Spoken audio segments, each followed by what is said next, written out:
All right, so worked example 8. Now, just before I start, I'm just letting you know that it is now 10:20 p.m. on New Year's Eve.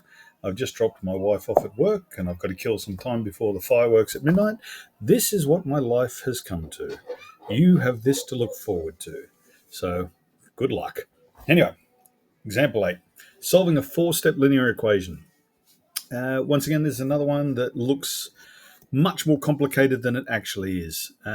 Once again, when you think about it, what are we trying to do? We want to get to b equals or equals b. Don't care which side it's on, but that's where we want to get. So what we need to do is we need to manipulate this and amend it and change it and until we have what we want. So me personally, I'm probably going to end up trying to get to b equals just because it looks a bit easier to me at the moment, but it really depends on what the question is, and it doesn't matter really either way. You can do either way. Anyway, we're going to start. First thing we're going to do is we've got b divided by 2, or b over 2, plus 5. So the first thing we're going to do is we're going to get rid of that plus 5. So basically we're going to do one side at a time. We're not going to try and do them both. We're just going to do one side at a time. So first thing I'm going to do, now there is multiple ways that you can do this, but I'm just going to subtract 5 from both sides. Okay, so I end up with b over 2 equals 3b plus 2, because I've subtracted 5 from both sides. And that's nice and straightforward. Next thing I'm going to do is I want to get rid of this b divided by 2. So I am actually going to multiply this side by 2, and I'm going to multiply this side by 2. Now, you'll notice I said multiply this side by 2. I have to multiply both terms, the 3b and the plus 2. I have to multiply them both. I can't just do the 3b. I have to multiply everything.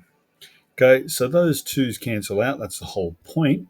So we get b. Now, 3b times 2 is 6b, and 2 times 2 is 4. So we end up with b equals 6b plus 4.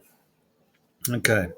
Now, next thing we have to do is we still have to get the b's all on one side. And at the moment, we've got these b's over here that we really don't want to be over here. And I've got 6 of them, so I need to get rid of them.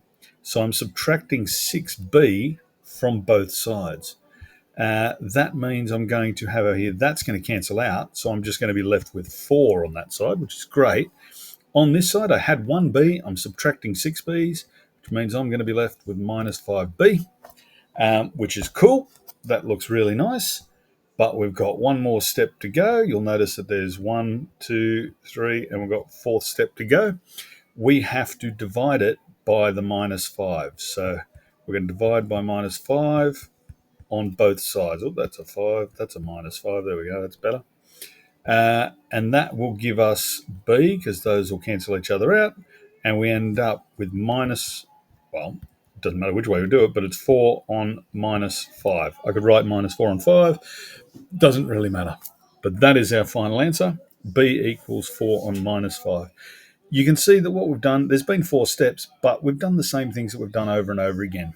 We do the inverse operations just to get rid of it so that we can get B on its own. So I got rid of 5 there, got rid of the divided by 2 there, got rid of the minus 6b there, and got rid of the minus 5 times there.